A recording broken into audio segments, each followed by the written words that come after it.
depuis plus de 5 ans. Entre deux chaises de métal, la force révolutionnaire dans le balado de divertissement sportif.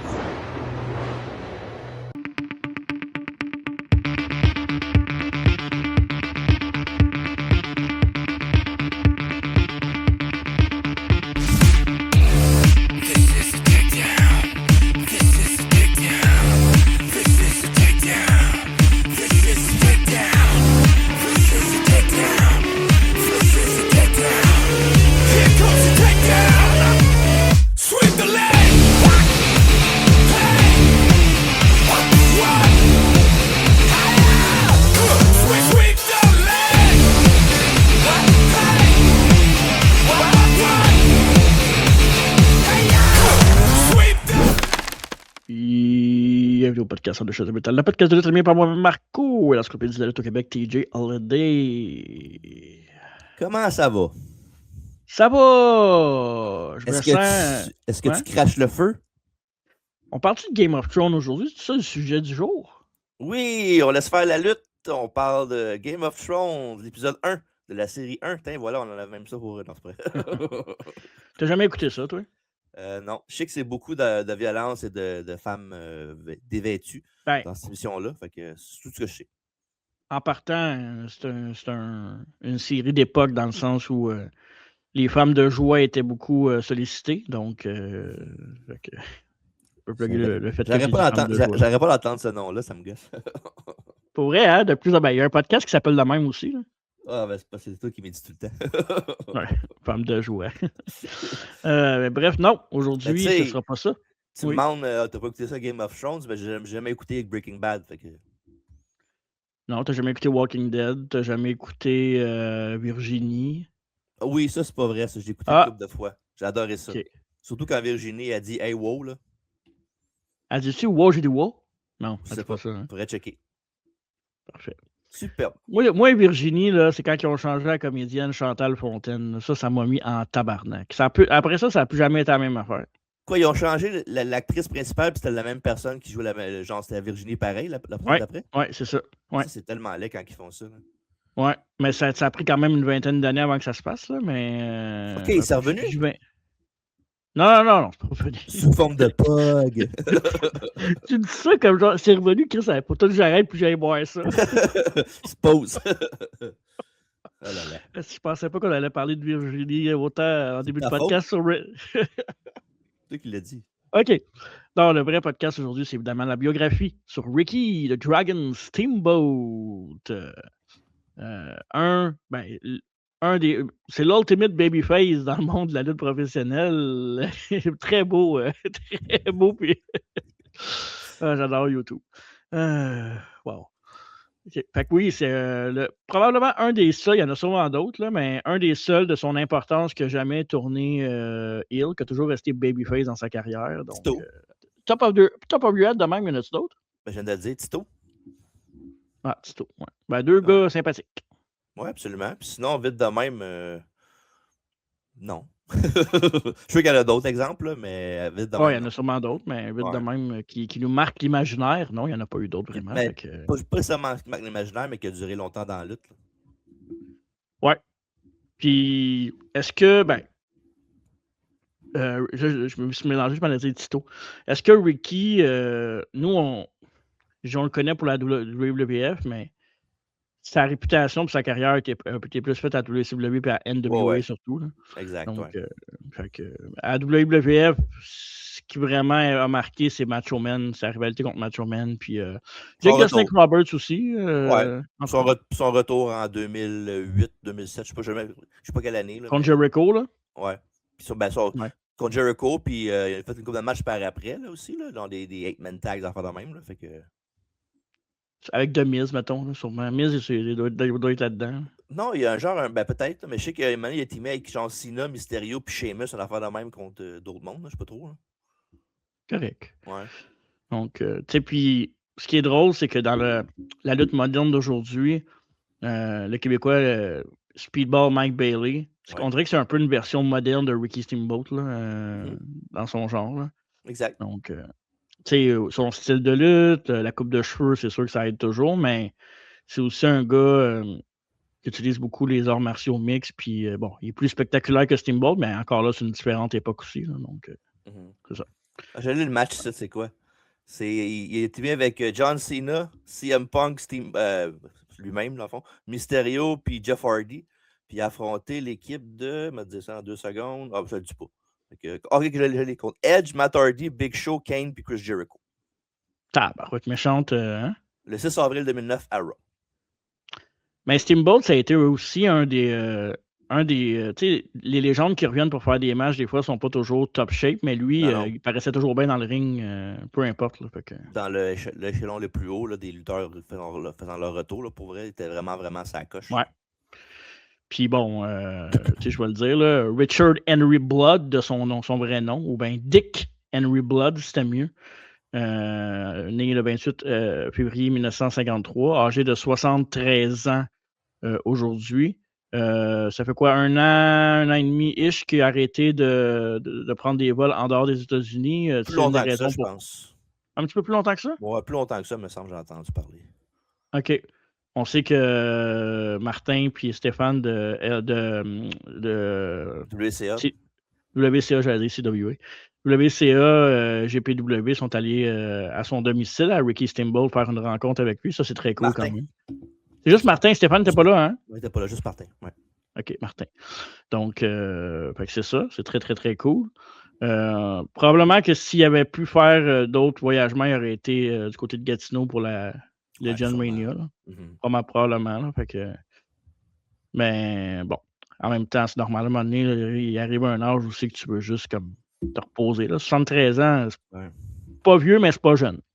Non, c'est pas jeune, mais c'est quand même pour faire des voyagements en avion, c'est pas évident non plus. Là, fait que... Non, c'est ça. C'est comme faire de la route aussi, là, mais tu peux pas driver 8 heures aller-retour.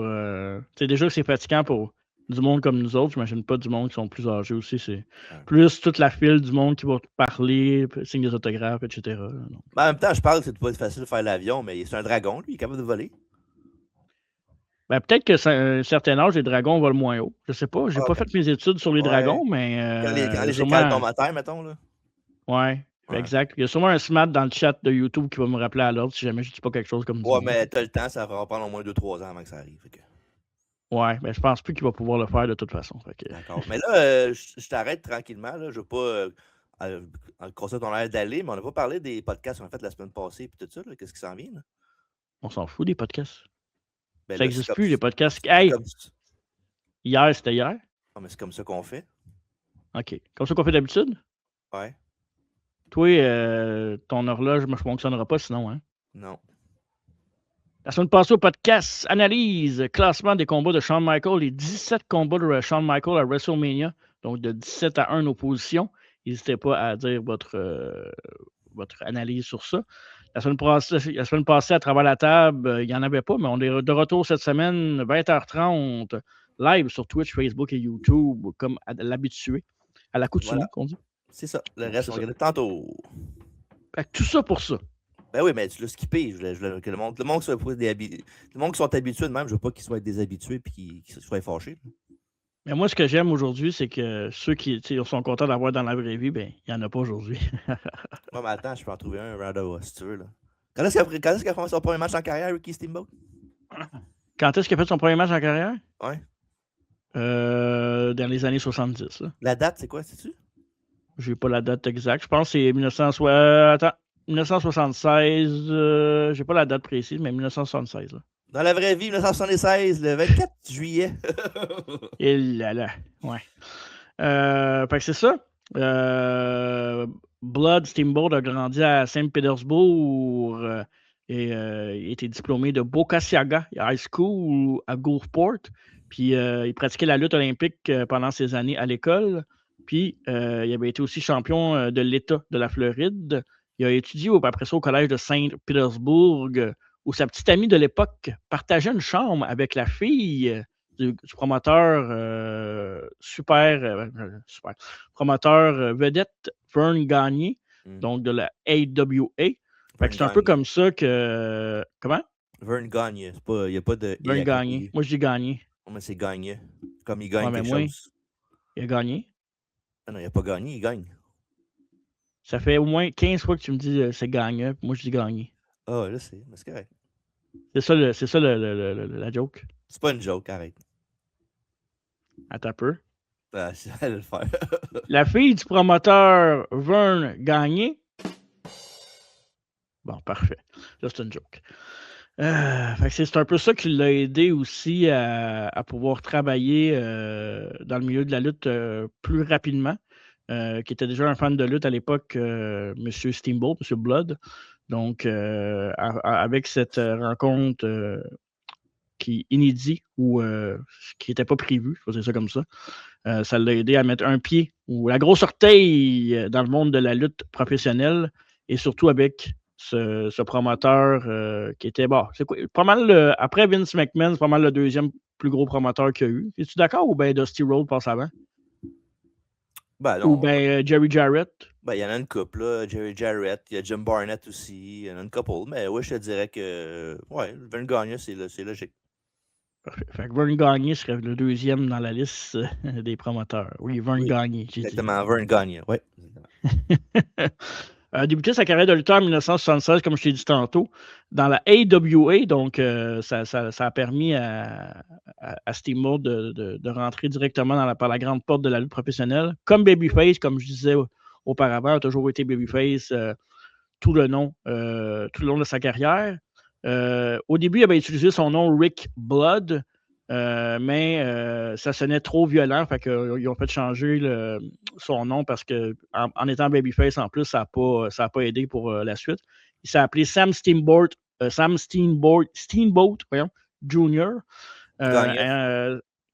Comment? Gagne. Non. Inspiré du lutteur hawaïen Sam Steamboat. Il n'y a aucun lien de famille qui est là-dessus, mais c'était inspiré directement de lui. Donc, c'est le promoteur qui était inspiré de lui, c'est pas lui. Là. Lui, il n'y avait pas de nom. Là. Ouais.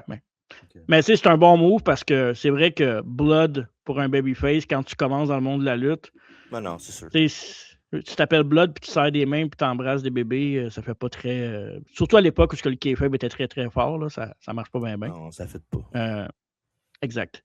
Il lutte ensuite au Championship Wrestling de Florida, Georgia Championship Wrestling, avant de devenir définitivement Ricky Steamboat, qu'on connaît, qu'on a connu par la suite tout au long de sa carrière.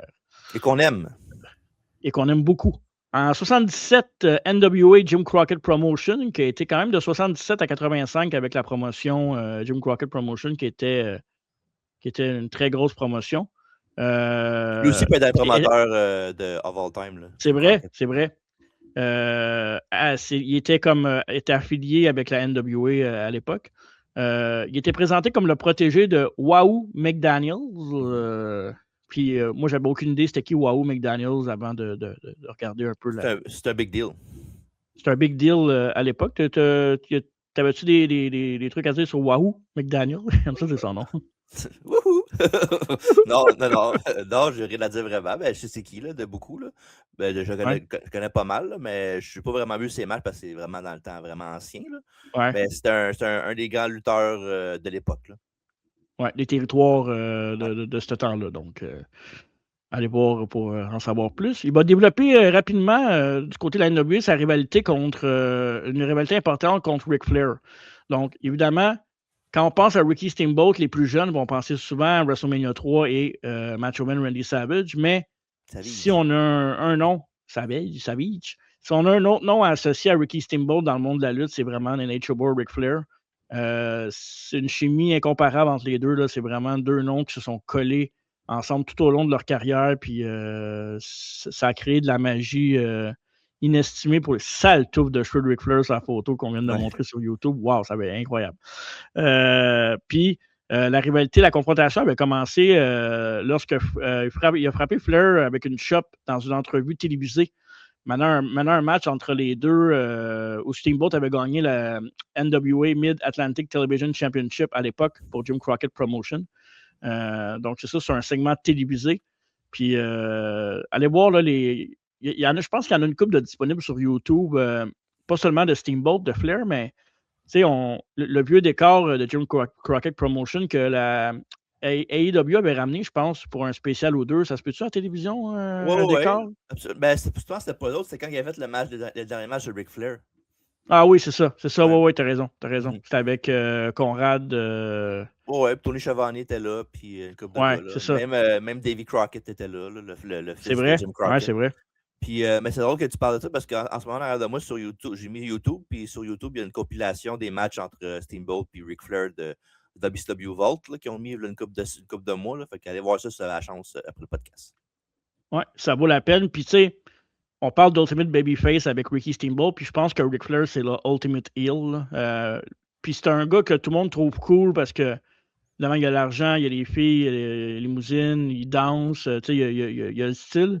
Mais c'est un gars que tu peux jamais truster, là. Puis on pense à ce que Randy Orton était devenu le Viper plus tard, qui était un des protégés de Ric Flair. Ben, ça a comme c'est comme si Ric Flair avait donné un peu de sa personnalité à Randy Orton pour devenir un peu ce genre de heel-là au travers de sa carrière, à part peut-être dans les 5-6 dernières années où ce qui était Babyface. Mais bon, tout ça pour dire que c'était un match in the heaven là, pour si tu veux genre baser une carte de vieille lutte, je pense que Ricky Steamboat, Ric Flair, tu te trompes pas pour c'est qui mon méchant, c'est qui mon gentil. Je m'en vais là-dedans, puis ma foule va comprendre assez bien la polémique de ce combat-là.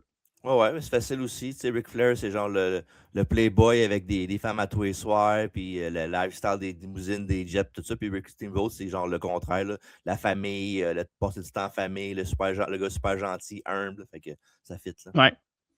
Puis je vais faire différent d'habitude. On va parler un peu de comme en ordre de ce qui est arrivé dans la carrière de Steamboat, puis on reviendra un peu plus vers la fin avec peut-être les combats prisés de Ric Flair contre Steamboat, et puis d'autres combats, même que tu as sur Top of Your Head, si jamais tu veux parler de combats de Steamboat que tu as en tête, on en reparlera plus vers la fin. Je veux juste qu'on run down un peu la carrière avant. Puis on regardera ça, mais dans cette rivalité-là qui avait été quand même intense rapidement entre les deux, là, il y avait eu un segment où il s'était enfoncé il avait été enfoncé la tête dans le ciment là, de Flair et Steamboat. Là. Je pense que c'était Flair qui avait enfoncé la tête dans le ciment de Steamboat. Là, pour ça fait du sens, ouais. Donc, c'est quand même gros à l'époque, là, parce que pour l'époque, c'est pas des affaires qu'on voyait très, très souvent. Mais quoique, je dis ça, mais il y avait quand même pas mal de sang dans le temps des territoires aussi. C'était violent, là, la lutte. Là. Exact. Ouais. Une autre affaire qui a marqué la carrière très tôt de Ricky Steamboat, c'est son équipe avec Jay Youngblood. J'ai l'impression que c'est un jeune rappeur des années 2000 qui vient de partir dans le monde de la business hip-hop, mais non, Jay Youngblood qui était le partenaire par équipe et aussi le co-chambreur de Ricky Steamboat. Ça serait juste Youngblood, ce serait un rapper d'aujourd'hui. Il n'y aurait pas de Jay Youngblood. Ouais, c'est vrai, t'as raison. Puis les deux étaient inséparables.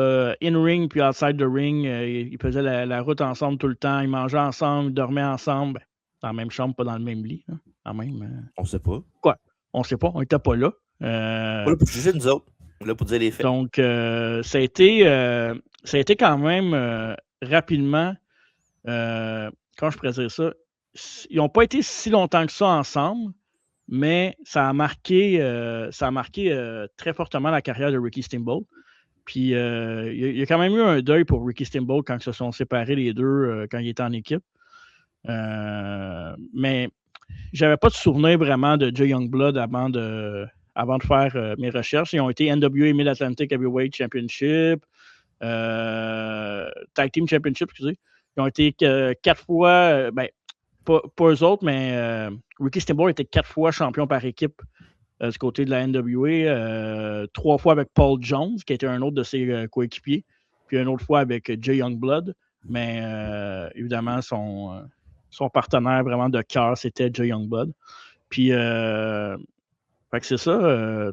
C'est quelque chose toi, que tu savais à propos de Jay Youngblood que.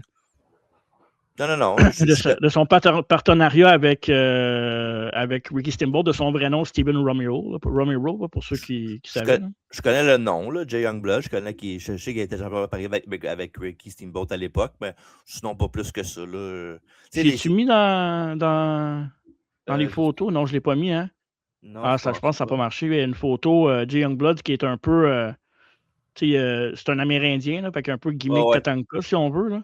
Ouais. Donc, avec les plumes sur la tête, là, donc comme on voit bien. Il a été aussi nommé, il était aussi de Renegade puis Silver Streak dans ses wrestling ring names dans sa carrière. Là. Okay. Donc, c'est ça. Pour ceux qui voudraient voir. Il y a eu quelques combats aussi contre Jimmy Snuka, assez important, puis Greg Valentine aussi, à l'époque. Paul Jones, il était aussi champion avec Paul Jones pendant un bout, puis ils se sont battus contre Valentine puis Ray Stevens dans ces années-là. C'est drôle que tu dises qu'il a affronté Jimmy Snuka à WWF par après, parce que qu'il avait affronté Snuka de là-bas. Parce que WWF, quand Steamboat est arrivé à WWF, ben Snuka, je pense qu'il était parti pas longtemps avant ça. Puis c'était comme genre le successeur pour Snuka, genre c'est vrai. Dans les teams de Babyface. Là. Fait que c'est quand même cool que tu vois qu'ils s'étaient affrontés avant là-bas. Là. Fait que, ouais. Puis, parlant de Steamboat et Youngblood, ben, ils ont leur première grosse rivalité qu'ils ont eue en tant que tag team ensemble, ça avait été contre Sergeant Slaughter et Don Kernmudle. Don Kernmudle, qui est... je le connais pas vraiment, là, mais il y avait comme un bandeau USC là, sur le front, là, un gros bandeau USC qui fitait un peu, qui ressemblait un peu à un... Je trouvais que on dirait qu'il fitait avec la ECW. Je sais pas si tu regarderas là, dans les photos, là, je trouvais qu'il y avait une face un peu qui aurait fité avec le style de la ECW, mais encore là, c'est peut-être juste moi. Slaughter aussi, il y avait beaucoup de gars de même qui aidaient avec sa affaire militaire dans les storylines. C'est genre des gars qui entraînaient. Là. Il y avait ce gars-là, évidemment, qui était là-dedans, mais aussi, je pense que plus tard, il a aidé Greg Gagne, le père le fils de Vern Gagne. D'être Rambo Greg Gagne, puis l'avait entraîné. Pas Rambo. Comment ça va faire Rambo le pétage de bâton, c'est pas ça? Non, comment il s'appelait le gars au Québec, le Rambo Rambo Gauthier, c'est ça? Je sais pas. Ça aucune non, idée. OK. Je sais pas. Mais Rambo Greg Gagne. Ouais, voilà. OK, parfait. Et aussi, il y avait eu Jack et Jerry Briscoe, ça avait retourné contre les Youngblood et Steamboat qui avait été très polarisant. Puis Steamboat, il y avait eu une rivalité assez intense puis plein d'émotions contre son ancien mentor McDaniels dans les derniers matchs qu'il y a eu dans les territoires NWA. Et sa dernière rivalité avait été avec Tully Blanchard pour la NWA TV title du côté de ce territoire-là. Puis la grosse polémique pourquoi Steamboat avait quitté le territoire de la NWA, c'est qu'à l'époque, il y avait eu des différences de créatifs avec Dusty Rhodes, qui était le booker du territoire. Okay. Donc, c'était pour ça qu'il avait leadé un peu sa sortie du côté de la NWA. Puis évidemment, ça concordait aussi pas longtemps après avec prochainement ses débuts à la WWF en 1985. Puis avant d'être à WWF en 1985, dans la même année, Steamboat avait remporté la NWA United States Heavyweight Champion Circa. Donc, c'est ça, en 1985 pour Ricky the Dragon Steamboat.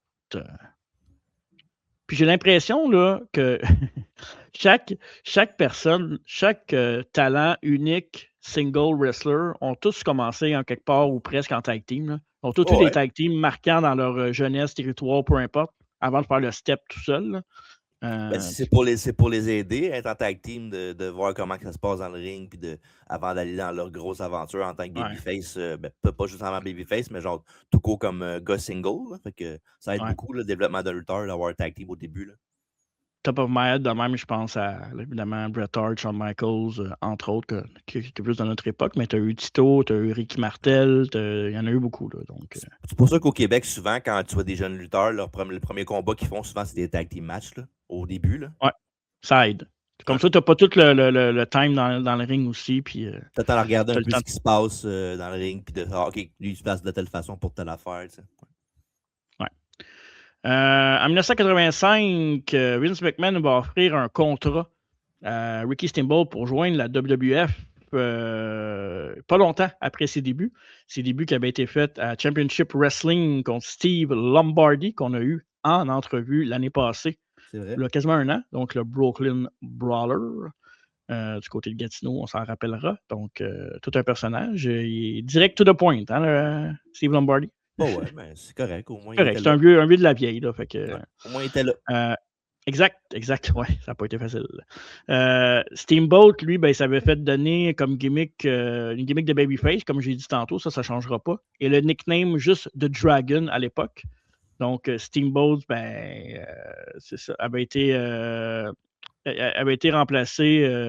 Dans le fond, il s'avait mis des long tights avec des genres de dessins dessus. Puis, dans le fond, la mère de Steamboat, elle, c'est une japonaise américaine. Fait que, donc, c'est pour ça que ensemble avec la WWF, il avait comme choisi le symbole du dragon pour représenter son background puis où sa mère venait. Ouais, c'est ça, horoscope chinois. Donc, ça fitait avec lui. Puis, honnêtement, c'est parfait. Là, je veux dire, c'est très premier degré, mais ça fit au bout. Puis, avec son style in-ring aussi, 100% derrière ce choix-là. Ben, Steamboat, je ne sais pas si tu te souviens de ça, mais en édition de Championship Wrestling, Steamboat avait battu M. Fuji, puis il avait été attaqué après ça par Don Muraco dans un combat. Ouais, c'est ça. Mais attends, avant, j'ai jumpé le Billy Gunn. Sa première apparence à WrestleMania inaugural, il avait battu Matt Bourne dans le 3e match de WrestleMania. Oui, il y en a un, puis Matt Bourne, c'est plus tard celui qui a fait Dunk the Clown version heel. Oui, mais il l'avait battu en Matt Bourne, par exemple. Il ne l'avait pas battu en Dunk the Clown WrestleMania 1. Non, mais je parle après, là, je veux dire. Oui, pour ceux qui ne savaient pas. Là, mais... Ça aurait été drôle pareil que Dunk the Clown soit à WrestleMania 1. Ça aurait été malade. Dunk the Clown contre Ricky the Dragon Steamboat, wow! Wow, malade. Anytime.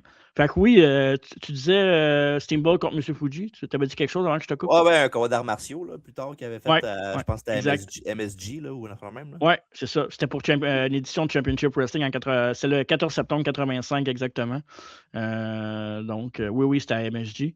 Puis, après ça, ben, il avait été attaqué par...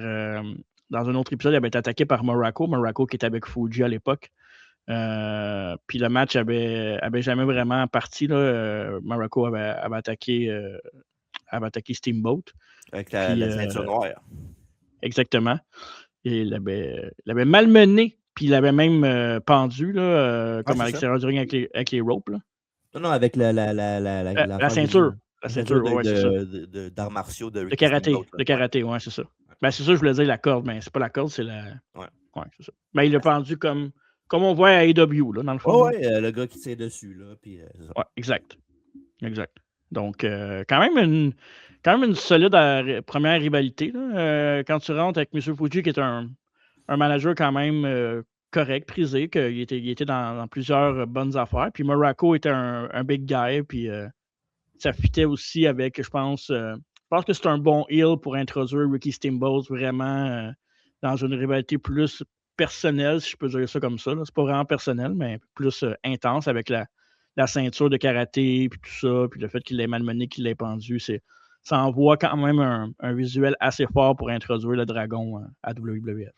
Oui, c'est parfait. Là, pour, la WWF a vraiment besoin de bons babyface à l'époque, là, parce qu'il y en avait une coupe, mais pas beaucoup, là, à part Hogan. C'est vraiment le plus gros. Tu avais les Junkyard Dogs du monde de même, mais un gars comme Steamboat, ça faisait un vent de fraîcheur pour les babyface, surtout que c'est un excellent worker comparé à bien du monde là-bas. Là. Oui. Puis quand on parlait de Kung Fu Challenge, ben, quand ça s'est arrivé, ils se sont basés à Saturday Night's Main Event 3. Ça, c'est le 4 janvier 1986. Mais avant ça, quand il s'est fait pendre par Muraco, il avait été sauvé par Tito Santana puis Junkyard Dog qui était venu l'aider pour s'en débarrasser. Puis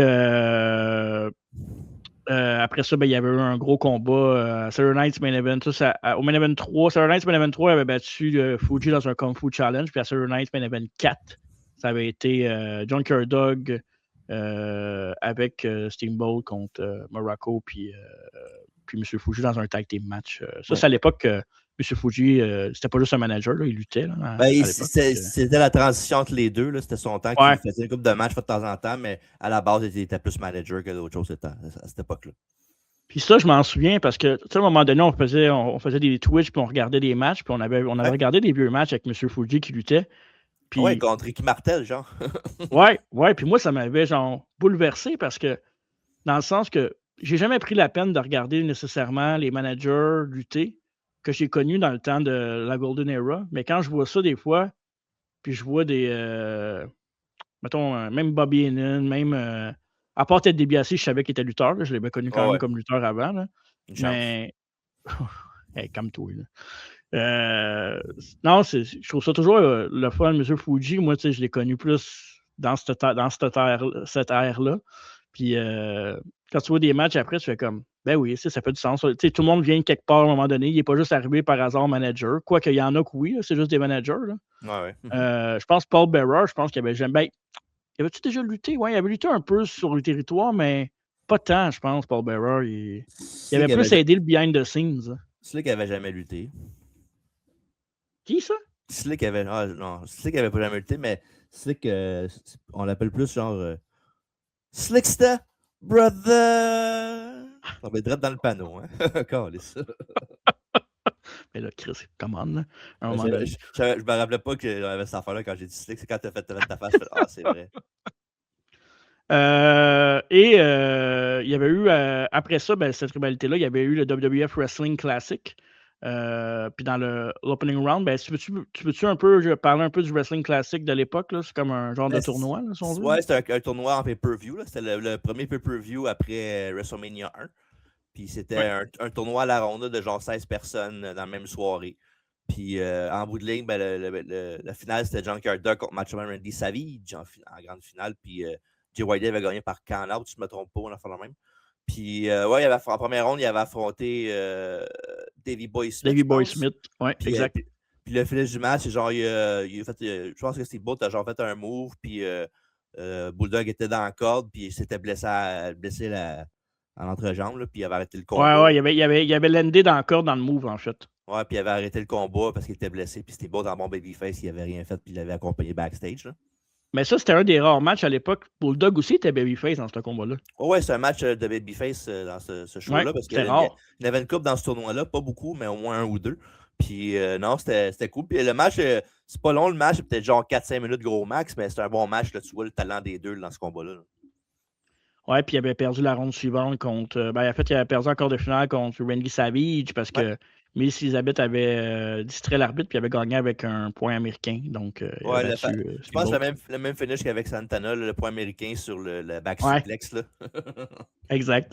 Ouais. Donc, c'est un peu comme ça que ça s'est fait. Puis après ça, à WrestleMania 2, qui est un des WrestleMania qui est. C'est WrestleMania qui avait été dans 2 différentes villes, WrestleMania 2. 3 différentes villes, excuse. Puis lui, il était du côté de Los Angeles. Il avait battu Hercules Hernandez à l'époque. L'autre autre place, c'était LA puis New York, je pense. Ouais, exact. LA, New York, Chicago. Ouais, 3 villes de lutte, en fait. Ouais, absolument. Donc, surtout Chicago puis New York. LA aussi, mais. Peut-être plus à l'époque. Chicago, New York, ouais, c'est ça. Mais la prochaine rivalité, ça, j'avais mis une photo, je crois, mais sa prochaine rivalité, je l'ai-tu mis contre Jake de Snake Roberts. Puis, tu sais, quand tu regardes ça vite de même, aujourd'hui, mettons, tu présentes ça, c'est très caricatural. Là, le serpent avec un vrai dragon, puis les deux se battent avec leur jouet. Là. Mais pour l'époque, c'est quand même. Puis, tu sais, moi, être lutteur ou être arbitre, voir un serpent et un vrai dragon dans c'est pas un dragon. Un kimono dragon. Ouais, c'est ça. Dans le ring. Pas sûr, là. Pas sûr que j'aimerais ça, là.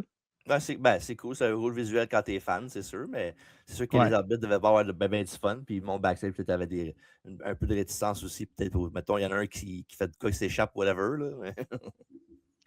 Puis, Roberts avait attaqué Steamboat avant leur match pas WrestleMania, mais à Saturday Night Main Event 5. Donc, puis le match avait, dans le fond, avait pas commencé. Puis, il avait fait un DDT sur le ciment. Sur le ciment. Ouais, ça a rentré. Puis ben, ça a rentré. Le knocké, il l'a mis knock-out totalement. Là. Puis tu vois, après ça, tu vois, Jake, il relève Steamboat, puis Steamboat, c'est du deadweight. Fait que là, Jake, même s'il est quand même un gars assez costaud à l'époque, il avait de la misère à le lever. Là. Tu le vois clairement après le move, là, quand il répond plus, puis il est out of it. Là. Puis je pense que c'est Steamboat qui avait dit à Roberts de ne pas le faire, puis Steamboat a dit, ben non, je vais être correct, là, je vais me protéger. Fait que voilà. Ouais, c'est ça. Mais ça, les gars, aussi, là. ouais, puis à l'époque, Vince aussi avait. Je pense qu'il n'était pas chaud. Il avait donné son accord, mais il n'était pas 100% derrière cette idée-là non plus parce qu'il voulait protéger le lutteur. Puis tu sais, il faisait pas autant d'argent à l'époque non plus. Là. Après WrestleMania 1, il a quand même gagné son pari, mais il fallait qu'il continue à builder sa business. Puis tu peux pas perdre tes superstars non plus en les blessant parce que tu n'en as pas une tonne comme aujourd'hui. Puis tu sais, ce move-là, l'été sur le ciment, pas grand monde qui est capable de ça à part John Cena. Là. Ouais. Ça, c'était une autre affaire que. Mais tu sais, DDT, là, c'est qui disait ça? Là? C'est toi qu'on a parlé de ça dernièrement au podcast où c'était un invité qui a dit à cette heure, tout le monde fait un DDT. Puis, ça se peut. C'était pas Saint-Jean qui avait dit ça? Peut-être, mais moi, je trouve qu'un DDT, ça a encore sa place. Là. Je trouve que tout dépendamment de comment tu le fais puis comment l'autre le prend, je pense que ça peut être encore dévastateur un DDT. Puis, il y a de quoi à faire encore avec ce move-là. Là. Il y a encore du monde qui gagne des variations de ça, là, comme John Moxley gagne souvent avec ça, un DDT, même si c'est pas pareil comme un DDT de base. Là. C'est quand même ça à la base qui fait comme finish. Fait que ça marche. Ça peut marcher dépendant de la personne qui le fait et qui le reçoit, whatever, quel match que c'est. Là. Ouais. Donc, c'est ça. Puis après ça. Big Event. Il y a. Hein? C'est quoi, c'est affronté au Big Event après? Oui, après ça, c'était le Big Event à Toronto. Oui. Il y avait 74-75 000 fans. Au CNE Center ou Stadium, là, quand même. C'était. Oh, je l'ai-tu le.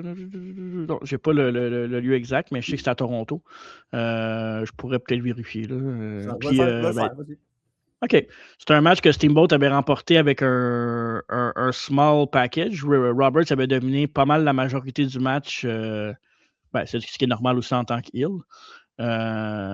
Fait que c'est apparemment que c'était assez bruyant, puis c'était vraiment, vraiment. La foule était vraiment derrière ce combat-là, puis Roberts était un heel, était un excellent heel. Puis Steamboat était aimé de tout le monde, fait que c'était très bruyant à l'endroit des deux lutteurs à ce moment-là. Puis c'est gros, là, 75 000 personnes dans les années 80 pour un match de même. Oui, c'est Exhibition Stadium, ça s'appelle. OK. À Toronto. Et puis la rivalité va se terminer du côté de Saturday Night's Main Event 7 au mois d'octobre quand Steamboat a battu Roberts dans leur Snake Pit rematch. Ouais. Et puis après ça, Roberts. Ouais, j'ai pas dit, t'allais dire. C'est la même affaire sur Mike Twig. Roberts, après ça, a commencé à tourner face, fait que c'est ça. Ouais, c'est ça. Donc, fait que c'est pas mal ça. Puis c'est le visuel qu'on a montré tantôt là, avec le serpent puis le Komodo Dragon face-to-face. Fait que. Ouais, j'ai dit kimono, mais c'est Komodo Dragon. C'est Komodo Dragon, ouais, exact. Ouais.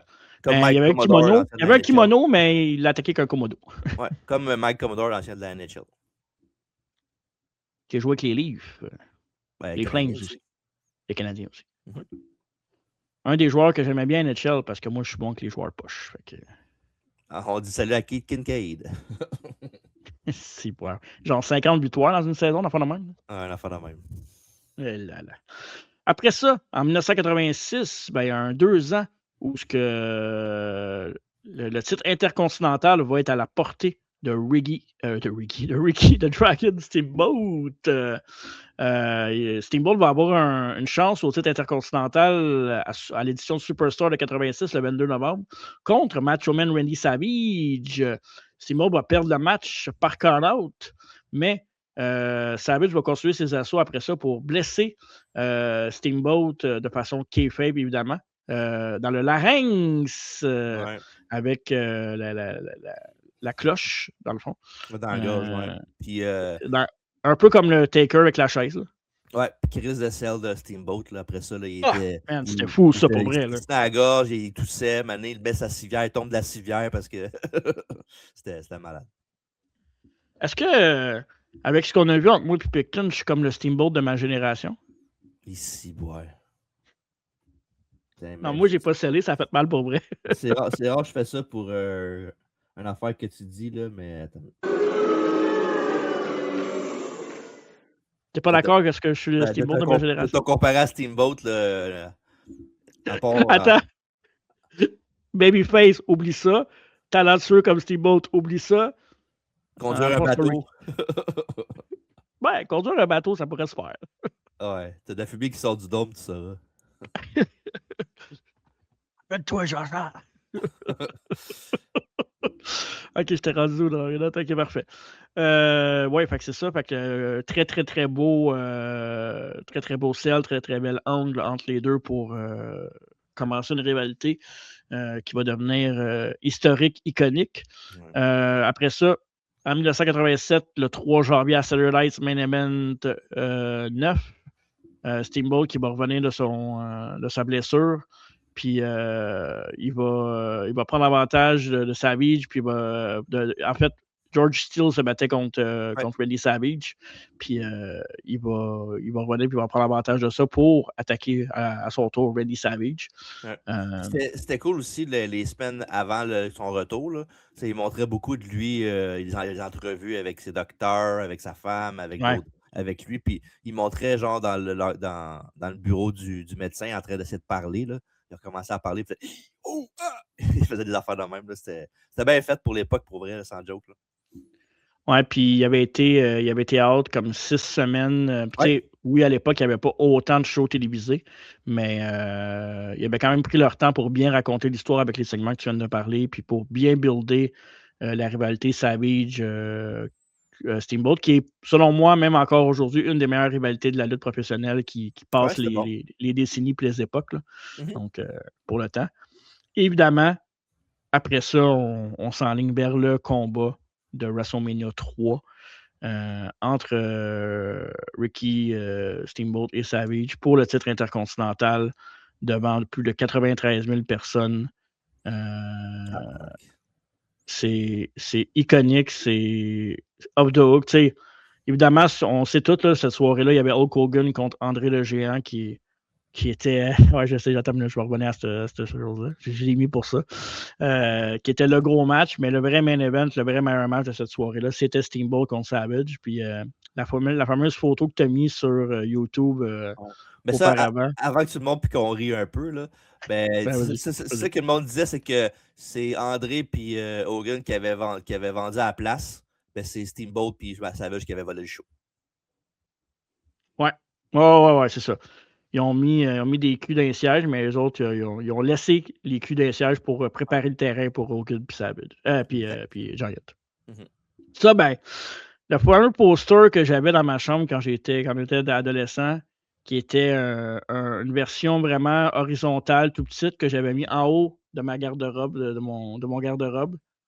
Puis on en a parlé récemment de ça, là. C'est que. Il y avait aussi, sur le même poster, il y avait André qui faisait la prise de l'ours à Hogan aussi, me semble. Là. C'est un magazine WrestleMania 3, là, avec un spécial WrestleMania 3, ouais. J'avais choisi ce poster-là à la place. Puis je suis pas le gars qui a eu énormément beaucoup de posters dans sa chambre. J'en ai eu quelques-uns, hein, mais comparé à toi, je sais rien. Là. J'ai eu mes séquences, là, un peu moins à cette heure, là, mais j'ai eu mes séquences. Dit-il avec la chambre remplie en arrière. Là. Ouais, mais c'est parce qu'on fait le podcast. Je fais le podcast, c'est pour ça que je fais ça plus que d'autres choses. Là, parce qu'un mur blanc, c'est plate. Là. Fait que non, mais quand j'étais dans l'autre chambre là-bas où j'habite, c'était plein de posters partout. Il n'y avait même pas un espace blanc dans ma chambre. Là. C'est fou. Puis je me souviens à l'époque, j'avais des posters de. Je pense que c'était Lita, Trish ou. Il y avait un autre diva aussi que je me souviens pas. Puis je les avais enlevés parce que je commençais à fréquenter des filles puis tout ça. Fait que j'avais comme fait un peu de ménage. J'avais été plus. Tu cachais c'est ça, tes affaires. Mais ce poster-là, je l'ai toujours laissé en haut. Je ne sais pas pourquoi. Puis on l'avait raconté récemment là, quand je fréquentais des filles. Puis j'ai ramené chez nous. Que j'habitais chez mes parents. Puis tu fais tes affaires. Peu importe.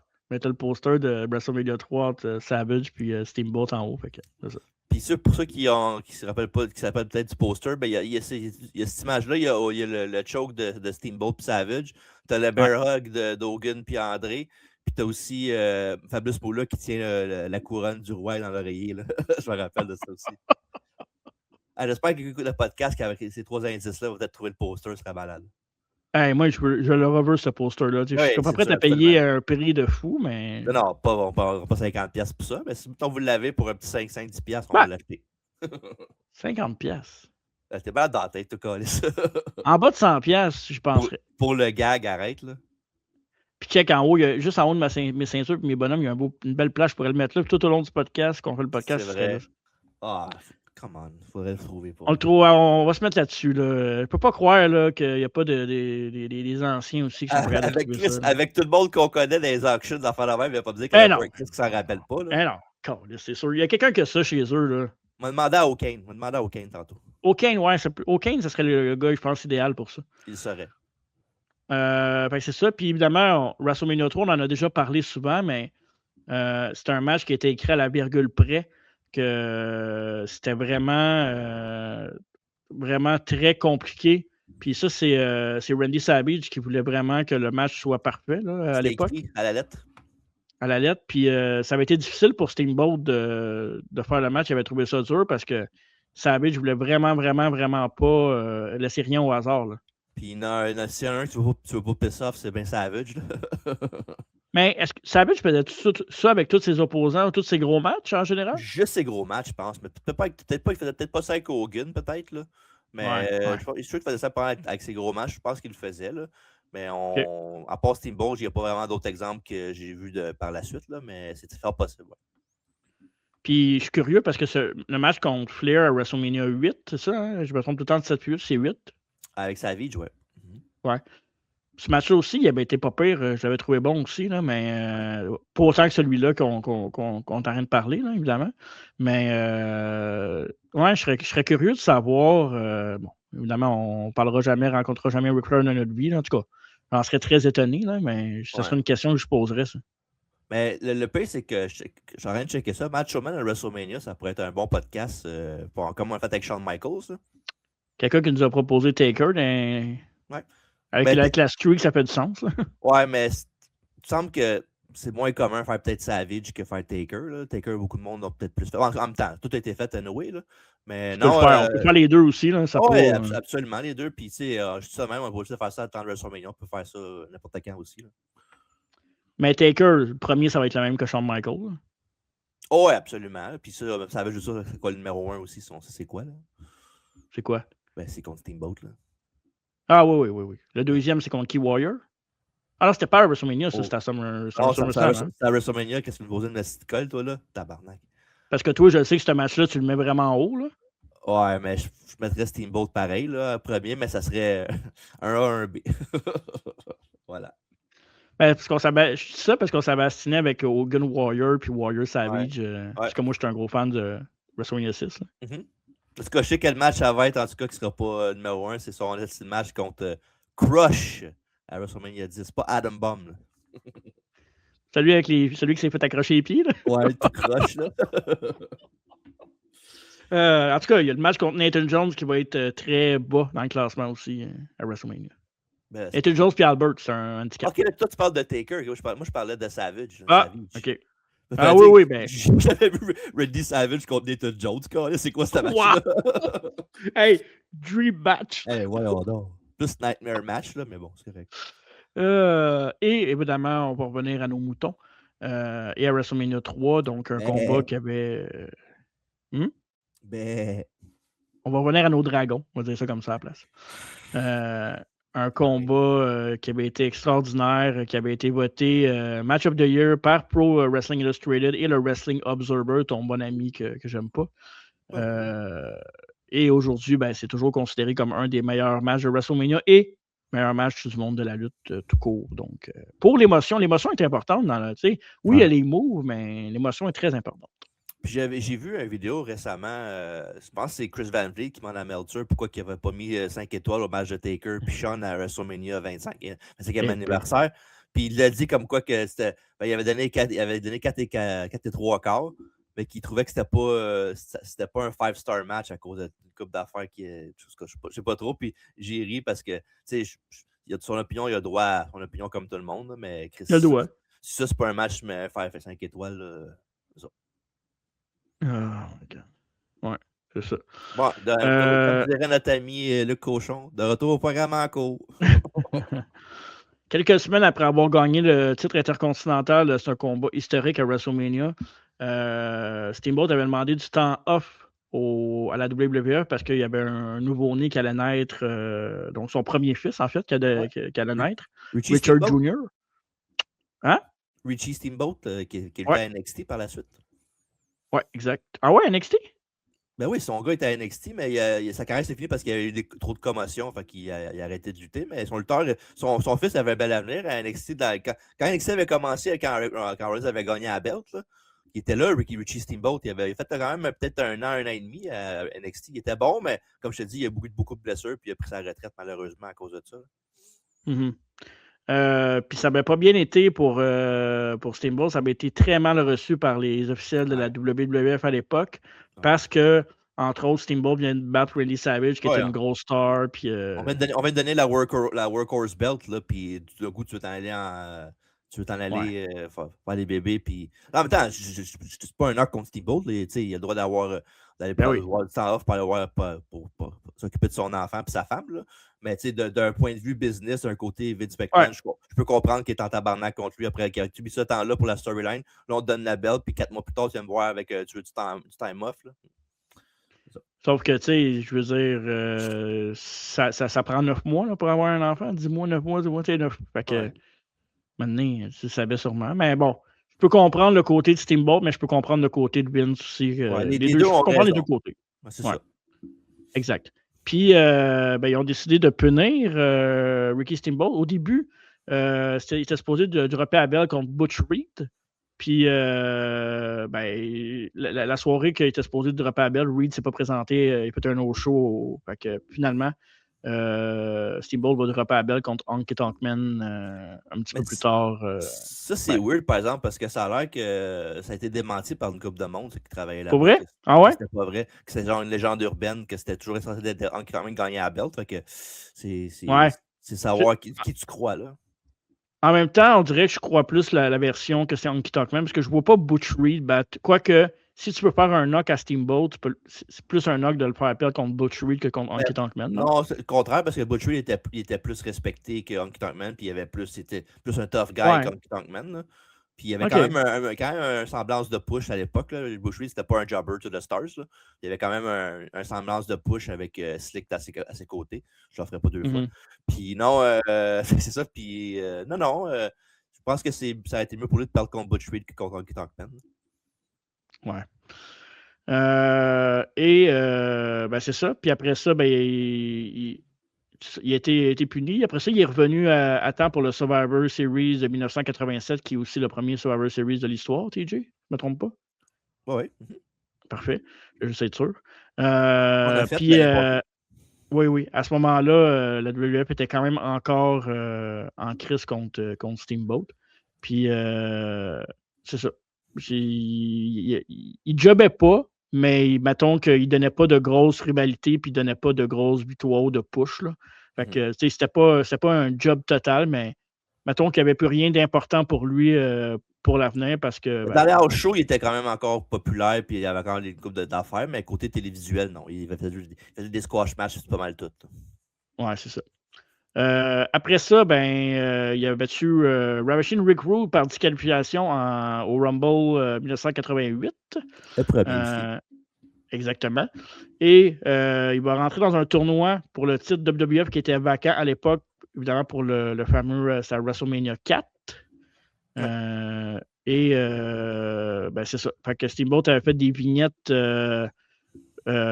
pour ce truc-là. Puis il a affronté, dans le fond, en première ronde, il a affronté Randy Savage c'est comme le rematch de WrestleMania l'année passée. Non, c'est pas ça.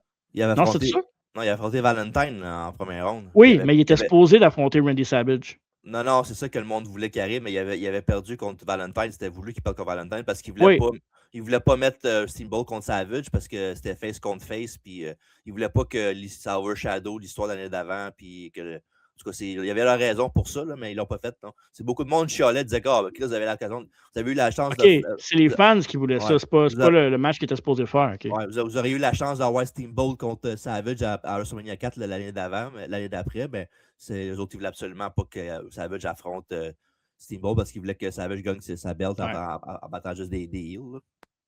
Ouais, c'est ça. Ben oui, après, oui, évidemment, il a perdu contre Valentine. Puis il a fait une coupe de match là, contre Valentine avant de malheureusement quitter la WWF. Là. Dans les house shows. Dans les house shows. Là, fait que c'est une série de matchs contre Greg Valentine. Puis après ça, ben, va se séparer avec la WWF pas longtemps par après. Puis, tu sais, là, on va rentrer dans l'année 89, mais ça a été long avant qu'il revienne à la WWF après. Là, ça a pris une vingtaine d'années? Non, c'est vrai, il revenait avant. Oui, il revenait avant. Excuse. Il revenait en 91, je pense, à peu près.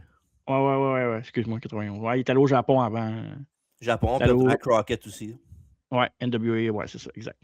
Mais il est allé à WCW aussi en finissant sa run à WWF. Donc, en 89, ben, c'est NWA, en fait. World Championship Wrestling, le 21 janvier 1989 à... ben, c'est ça. Puis, il avait été partenaire avec Hot Stuff, Eddie Gilbert contre les NWA World Champion, Ric Flair puis Barry Windham. Je sais que... C'est un bout que j'en ai pas parlé, là, mais Barry Windham, des fois, on en parle et on le sait pas, mais Barry Windham, ça, c'est l'oncle de Bray Wyatt, pour ceux qui ne savaient pas. Oh, shit, pas vrai? Ouais, dans l'histoire, ceux qui ne savaient pas ça, c'est ça. Pas mal cool. Ouais. Dans ce combat-là, Steamboat avait piné Ric Flair pour avoir une shot au titre à Chi-Town Rumble, où Steamboat avait battu Flair dans le main event pour la NWA World Heavyweight Title. Donc, rivalité repris à ce moment-là. C'était pour beaucoup de monde, c'est leur meilleur match qu'ils ont fait, c'était à Chi-Town Rumble. Là. Ouais, c'est vrai. Ouais. Donc, c'est ça. Et il va avoir aussi un combat, il va défendre sa ceinture après au All Japan Pro Wrestling dans un match contre Tiger Mask 2. Donc, j'ai jamais vu Tiger Mask 1, mais apparemment le 2 est meilleur. Donc, d'habitude, c'est le contraire. C'est tout le temps le premier qui est meilleur. C'est vrai, tu as raison. Ouais. Et aussi, après ça, ben, Steamboat va garder sa ceinture NWA contre Flair dans un match avec une fin controversée à Clash of the Champions 6. Un double pin, genre? Ouais, exact. Puis après ça, ils vont faire leur dernier match, leur rematch à Wrestle War en mai, où ce que Steamboat va dropper à belt finalement contre le Nature Boy Ric Flair. Donc, on reparle encore de Flair et Steamboat. Fait que tu vois que ces deux-là... Non, il en reste encore un petit peu. Ouais. Après avoir perdu la ceinture, Steamboat va demeurer quand même un number one contender pour le titre NWA. Donc, dans le fond, il va aussi affronter Lex Luger, qui était le champion US de l'époque. Et Luger va finir par attaquer Steamboat, où les deux vont avoir un combat à Clash of the Champions 7, Guts and Glory. C'est évidemment le heel turn de Lex Luger à ce moment-là il va attaquer, il va prendre le dessus sur Steamboat.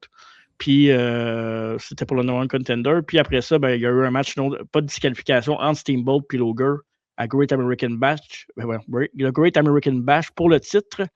Luger qui va demander une clause pour pas qu'il y ait de match. Okay. Puis en fait, dans le match, faut pas que si Steamboat perd le match, Steamboat va perdre le match par disqualification, puis après avoir frappé Luger avec une chaise. Ouais, c'est Luger qui avait amené la chaise puis l'avait fâché pour qu'il le frappe avec. Parce que... C'est ça, exact. Donc, dans la stipulation, même si c'était un ODQ, Steamboat avait demandé un ODQ, mais Luger avait fait une clause spéciale pour le combat. Fait que, à cause de ça, ben, c'est ça. Je pense que je l'ai vu ce match-là en plus. Ouais, ça me dit quelque chose. Vrai? Ouais. Ben, ça fait longtemps, là, mais j'ai déjà vu ce match-là, ouais. Puis cette stipulation-là a servi à ce que Steamboat drop la belt à Luger parce que c'est comme son dernier combat à WCW parce qu'il y avait eu une mise-entente avec... C'était un Starrcade, right? Le match que tu parlais de 2 minutes? Non, Great American Bash. Ok, ouais, non, c'est vrai, t'as raison, absolument. Ouais. Ouais, Je me rappelle, exact. je me rappelle. The Great American Bash. Bash! Donc, fait que c'est ça. Après ça, Steamboat va va quitter évidemment la NWA, va aller du côté du Japon. Avant ça, il va avoir une chirurgie pour un pied. Donc, il s'était blessé. Donc, il va prendre un peu de time off et il va retourner par la suite au Japon, où ce qui va faire plusieurs combats contre Hirisho Aiz, The Great Muta. Il va même teamer avec un gars comme Owen Hart au Japon. Owen Hart qui a fait sa petite tournée au Japon aussi. Donc, pour ceux que ça intéresse, 1990 était du côté du Japon. Ouais, c'est Hiroshi hein? Ase. Oh, non. J'ai dit Az, mais c'est assez. Ouais, moi, mais c'est pas évident non plus, là. Hiroshi Ase, là. Ouais, c'est ça. Anyway, c'est parce que l'affaire, c'est que, mettons là, qu'on fait un show de lutte, on fait ça avec des cartons, puis faut prononcer les mots. Puis comme dirait Pierre Roud, j'ai demandé avant l'entrevue, puis il m'a dit qu'il veut que je le prononce comme ça. C'est quoi le nom qu'il disait tout le temps? Oh my God. Il y a un nom qui disait, à tous les fois qu'il disait, c'est le même qui veut qu'on le prononce, c'était rendu quasiment un gag, là. C'est un gars des Sables, me semble, qui disait tout le temps son nom, là. Je me rappelle pas. Pachek? Non, en tout cas, faudrait m'en rappeler par sa fin du podcast, mais il y a un nom qui disait tout le temps, c'était ça. Ah ouais? Ouais, je sais pas si. En tout cas, bref. Faudrait vraiment que tu te souviennes du nom, parce que je m'en souviens pas. Ouais, je sais. Mais c'est pas grave, hein, un jour. Ouais. Donc, c'est ça. Et comme tu as dit tantôt, de retour à WWF en 91, où ce qui va signer un contrat de 2 ans avec la promotion de Vince McMahon. Fait que c'est ça. Puis, c'est quoi ton souvenir de la 91 quand que Steamboat est revenu? T'avais-tu conscience à l'époque que tu étais trop jeune? Tu n'écoutais pas ça live, j'imagine? Non, je pense pas en 91. C'est plus genre 92 que je commençais à écouter ça live, me semble. J'écoutais live avant sûrement, mais je me rappelle plus de rendu là. Ouais. Au début, ce qui est arrivé avec Steamboat quand il est revenu, il y a eu quelques victoires à Wrestling Challenge par des squash qui gagnaient facilement ses combats hors télé et télévision. Ouais. Une affaire, je me souviens, par exemple, que je sais, c'est qu'il l'appelait pas Ricky Steamboat, c'était le Dragon. Il disait pas juste le Dragon quand il est revenu, ouais, exactement. Peut-être des fois, des house shows, peut-être Gorilla le disait aux commentaires, là, Ricky Steamboat, mais à télévision, genre télévision comme Superstars, tout ça, c'était le Dragon tout le temps, c'était pas Ricky Steamboat. Ouais. Comme si le monde se rappelle de lui, genre, puis que c'était une punition, là, mais en tout cas. Ouais, comme si le monde ne savait pas, tu sais, franchement. En tout cas. Bref, je pense que j'ai mis la photo sur les genres de thumbnails aussi. Après ça, dans sa deuxième de WWF Run, il va avoir un match important à SummerSlam quand même avec Kerry Von Erich et Davey Boy Smith contre Warlord, Hercules et Paul Roma. Steamboat qui avait réussi à avoir la victoire pour son équipe en faisant le pin sur Paul Roma. Un beau c'est celle-là que j'avais mis. Mais c'est ça, là. C'est ce match-là. OK, c'est ça. Ouais. Ouais. C'est qui ressemble à Ultimate Warrior? Ça n'a pas l'allure, Von Erich, je trouve. Ouais. Sans maquillage, là. C'est incroyable. C'est une crise de belle photo, en tout cas. La couleur pop en esti, en plus. Là. Exact. Très beau. Dragon était undefeated à la télévision durant tout 91. Puis il va perdre seulement qu'un match, puis ça va être dans un house show contre celui que tu appelles affectueusement Skinner ou... Skinner! Et voilà. Fait que c'est ça. Après ça, il va être. On va avoir un Survivor Series match pour le Steamboat qui va teamer avec Jim Neidhart qui avait remplacé Slaughter. Je pense que Slaughter avait été blessé dans ces années-là, TJ, je ne me trompe pas. Ouais, il y avait une blessure à la télévision là, avec. Les Beverly Brothers l'avaient attaqué, puis après ça, Ric Flair il était venu, puis il a fait la prise en 4 à Jim General Neidhart parce qu'il était en crise. OK. Il y avait aussi dans l'équipe Jim Duggan et Kerry Von Erich contre le colonel Mustafa, Skinner, The Berserker et Big Bully Buziak. Buzik, qu'on dit? Buzik. OK, parfait. Ouais. Qui avait remplacé après ça par Hercules parce que Buzik était parti de la WWF, fait que c'était Hercules qui avait pris sa place.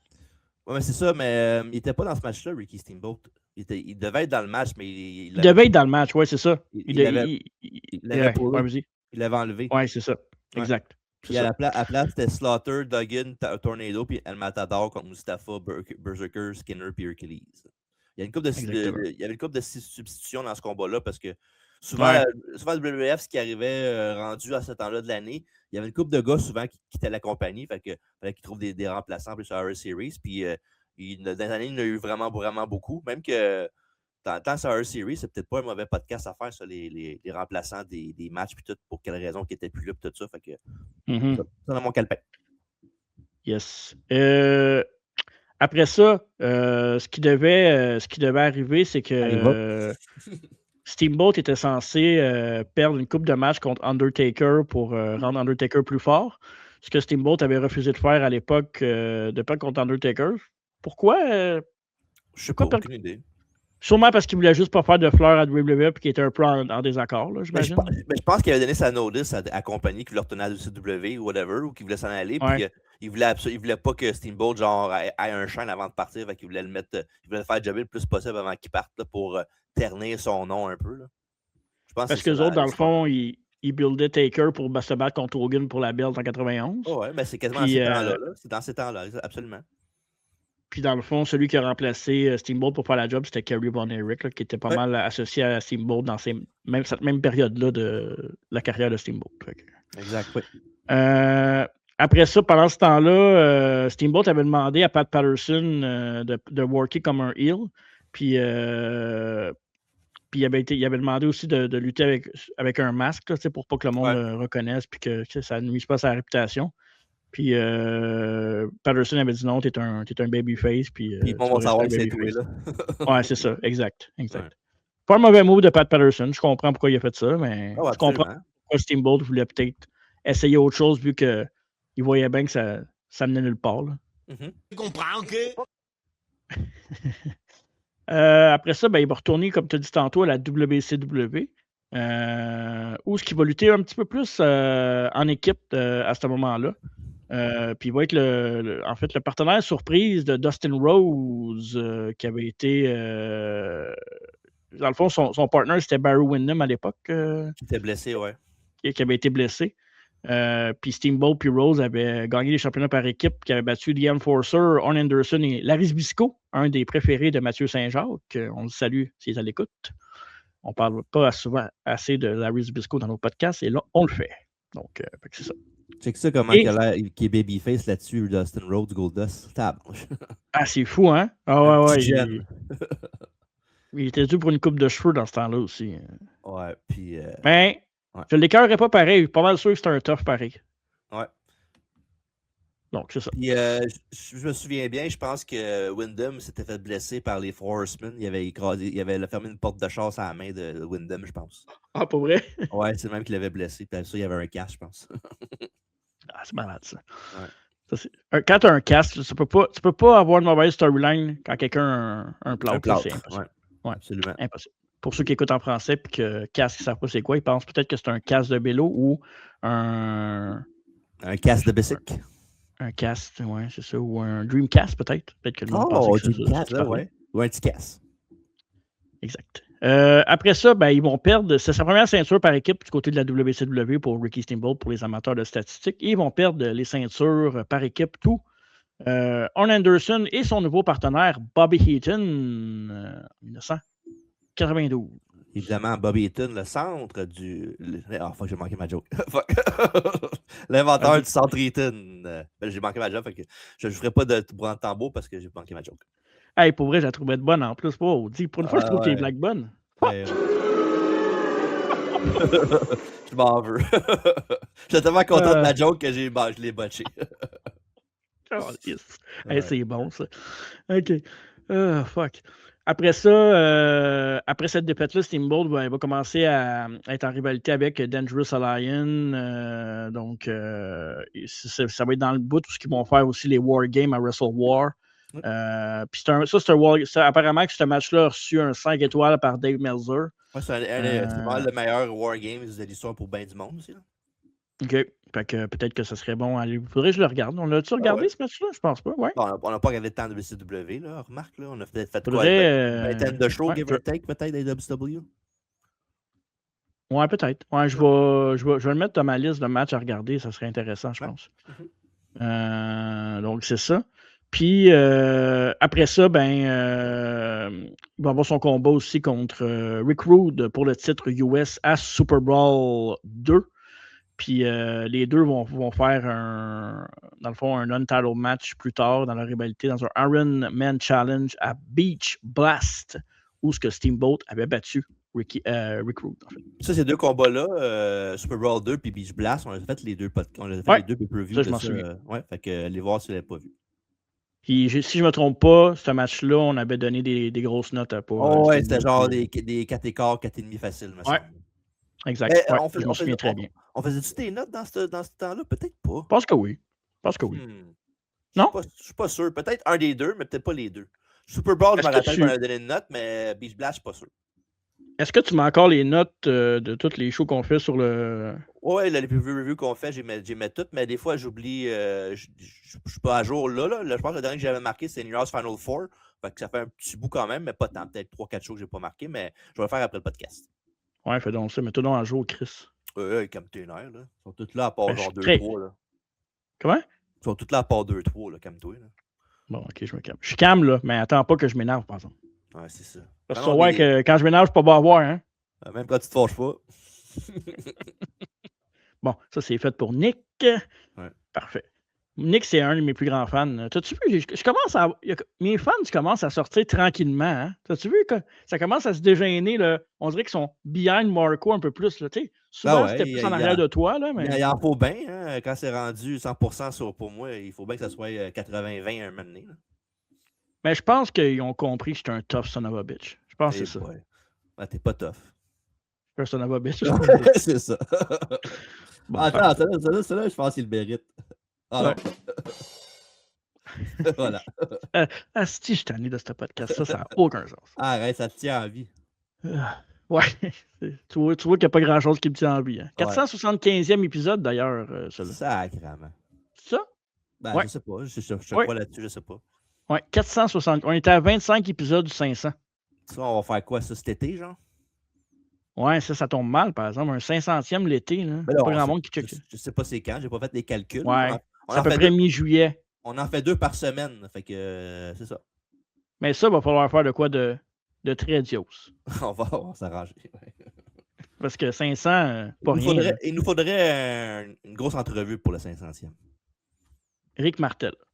Ben là, arrête, là. Même si Sim et la ne peut pas l'avoir, on ne l'aura pas, là, calme-toi. Ils peuvent l'avoir. C'est juste qu'ils n'envoient pas l'intérêt. Ben, le pire, c'est j'ai écouté le Sim hier avant de me coucher. Ah ouais, t'écoutes les autres podcasts, toi.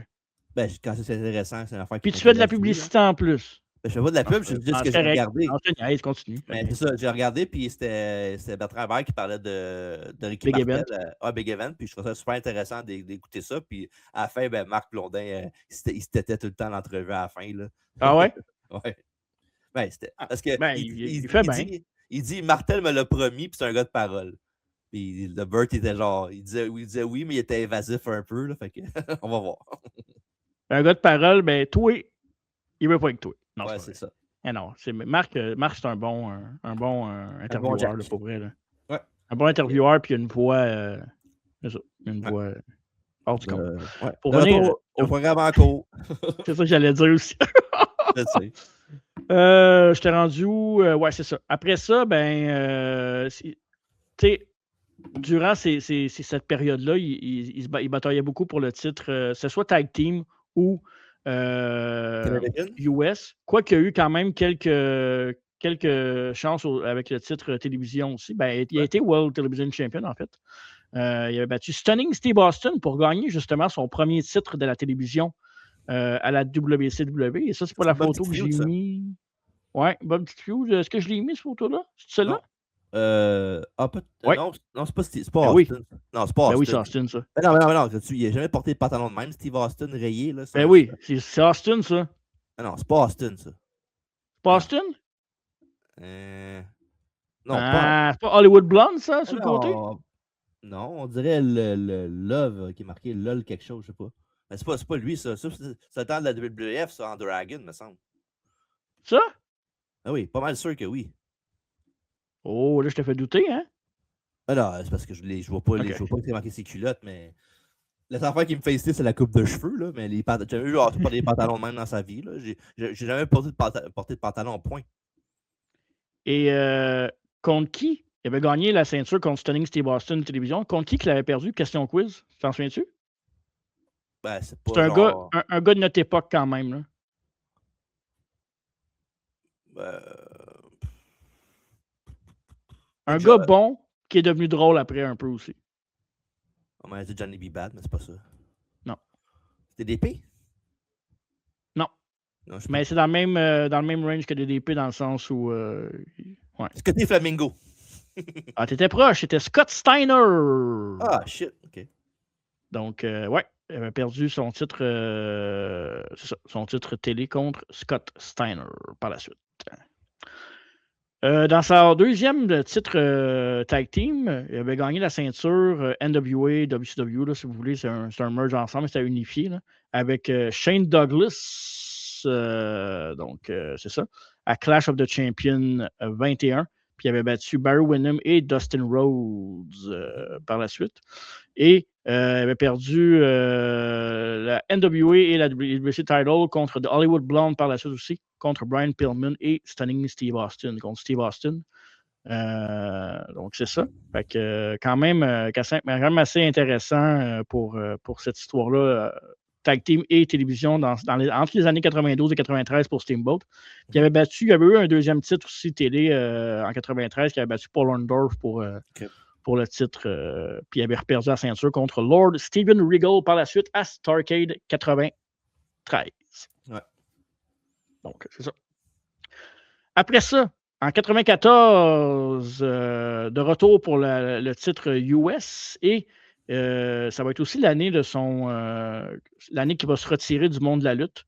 Donc, il va refaire une dernière rivalité pour le titre World Heavyweight de la WCW en premier avec son rival toujours Ric Flair. Spring Stampede, je pense, c'est ça? Spring Stampede, exactement. Donc, les deux hommes avaient leur. Tu t'es trompé tantôt, là. C'est ce finish-là que les épaules étaient arrivées au tapis en même temps. Okay. Puis moi aussi, je m'étais trompé parce que je t'ai dit oui, mais non, c'était pas ça. Wow. Et à Saturday Night, dans le fond, Saturday Night, Flair va battre Steamboat pour reprendre possession du titre. Donc, dans leur dernier match single, donc c'est ça. Après ça, Austin avait interféré dans ce combat-là aussi pour aider Ric Flair à gagner le match. Okay. Donc, c'est ça qui est ça. Et dans le dernier match, après ça, mais à Main Event, il y avait eu un combat par équipe. Vu qu'Austin s'avait mêlé de la rivalité avec Flair, c'était Austin Flair contre Steamboat et Sting. Hey, Christy de beau tag team match, ça. Ouais.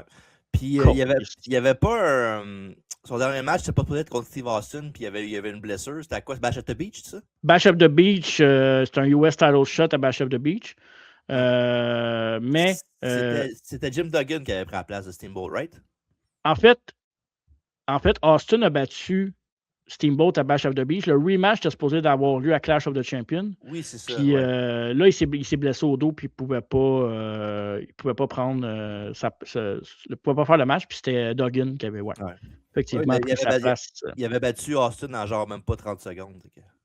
Oui, exactement. Puis il venait juste de quitter la WWF à ce moment-là pour joindre la WCW. Ben, il est arrivé en même temps que Hulk Hogan, évidemment. En même temps que qui? Hulk Hogan. Hulk Hogan. Oui, exact. C'est ça. Fait que là, après ça, son premier, parce qu'il y a eu. Il s'est retiré du monde de la lutte, les blessures, tout ça. Puis ça faisait quand même 20 ans qu'il travaillait aussi pour Jim Crockett Promotion, mais ce qui a vraiment été la fin pour Steamboat à WCW, c'est qu'il a été renvoyé par le président Eric Bischoff, qui avait envoyé sa lettre d'émission pendant qu'il était blessé par FedEx. Il faisait souvent ça. Hein? C'est le même que tu remercies une légende comme Reggie the Dragon Steamboat, qui envoie sa lettre de démission par FedEx. Méchant cave. Ouais, mais je pense que Ricochet a fait exprès. Qui, ça? Fait exprès. Ah, OK. Voilà. Et tu fait exprès pour vrai? Oui, il a fait exprès. Parfait. T'en as parlé brièvement tantôt. Il va faire un autre retour à la WWE en 2005. Avant ça, il a fait une coupe d'apparence à Ring of Honor aussi. Là. Ah oui, ok, ouais, excuse, ouais, j'ai sauté ce truc-là avec CM Punk, entre autres. Là. Ouais, Danielson aussi. Tu penses qu'il était arbitre spécial d'un match entre Danielson et Joe, me semble, la fin même? C'est vrai, il est revenu à Genesis avant TNA, où ce qui avait été l'arbitre pour le First Gauntlet or the Gold match. C'était pour la NW World Heavyweight Title. Okay. Puis après ça, il a été. C'était la Ring of Honor Pure Wrestling Championship en 2004, où ce qui avait été. Il y avait eu des confrontations avec CM Punk, puis CM Punk avait été arrogant, puis après ça. Je pense qu'il y avait une affaire à Night of the Dragon. Je pense que c'était un show qu'il y avait à Ring of Honor à l'époque. Je pense qu'il avait fait pour lui. Puis je pense que c'est là qu'il y avait eu une altercation avec CM Punk, genre physique. Là. Ouais, exact. Puis il y avait eu quelque chose avec Mick Foley aussi, que c'était genre une bataille de la lutte hardcore est meilleure que la lutte pure. Puis c'était comme un peu l'angle qu'il avait fait avec ça. Puis dans la dernière, dans Final Battle 2004, les deux avaient fait une accolade pour faire la paix devant tout le monde. Donc, c'est quand même drôle. Ben, Steamboat puis Punk Prime, ça aurait été un bon match aussi. Là. Ben oui, c'est sûr. Punk, n'importe qui dans son Prime n'aurait été pas pire. Là. Je pense que oui. Là. Il a quand même fait des bons matchs à WWE. Puis même à AEW, on a fait une coupe aussi. Là. Ben, CM Punk, c'est un excellent lutteur. C'est pas ça le problème avec CM Punk, c'est que c'est un hypocrite. Moi t'as-tu quelque chose pour prouver ça? Ben, beaucoup d'affaires pour prouver ça. Puis en passant, moi je suis content parce que Jericho est resté à AEW. Ok, mangez de la merde. Restez pogné avec votre Pat McAfee à la place d'affaires de même. Une chance qu'il n'y a pas de show cette semaine, j'ai répété ma coche. Ben, la semaine passée, en fait. Je vais te le rappeler ce mardi au podcast. Inquiète-toi pas. Parfait, merci. On n'a pas le choix, on parle de WrestleMania au podcast, fait que, on va en parler. Ah, c'est cette semaine-là? Ouais, c'est en fin de semaine prochaine, WrestleMania. Là. OK. Parfait. Après ça, Steamboat va être de retour à la WWE, comme je disais tantôt, en 2005, dans l'édition Homecoming de Raw, au octobre 2005. Puis, dans le fond, il est sorti de sa retraite à WrestleMania 22 pour. En fait, il a averti à WWF qu'il voulait sortir de sa retraite puis pour un autre match contre Ric Flair. Mais finalement, l'idée ça n'a pas fonctionné. Donc, lui, il voulait un autre match contre Flair, mais ça aurait été cool à WrestleMania 22 contre Flair. Je pense que Flair est encore capable à cette époque-là aussi. Hein, ouais, ça aurait été cool pour vrai d'avoir ça à WWF, ce match-là. Ouais. Puis il avait été arbitre spécial dans quelques matchs dans des house shows là, avec Cena, Triple H et Edge, entre autres. Okay. Il avait été aussi dans la tournée australienne où il continue à arbitrer. Puis, il va aussi faire une apparence à WrestleMania 23 avec d'autres légendes dans un genre de... Je ne sais pas si tu te souviens de ça, il y avait des légendes qui dansaient, là, genre qui étaient juste là. Puis, il est arrivé, il a fait son tonne de dragon, puis il a fait... Ouais, c'est ça. Exact. Et là. Puis à la fin, c'est Ron Simmons qui arrive et qui fait... Damn!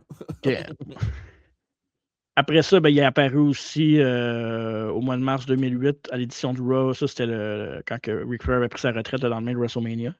Donc, il était dans cette gang-là. Je me souviens quand la musique est partie, puis Flair est parti à broyer comme un bébé. Là. Je me souviens de cette image-là. C'était quand même assez fort parce que les deux ont tellement vécu de belles affaires ensemble. Ah oui. En 2009, Steamboat va être introduit au Hall of Fame de la WWE.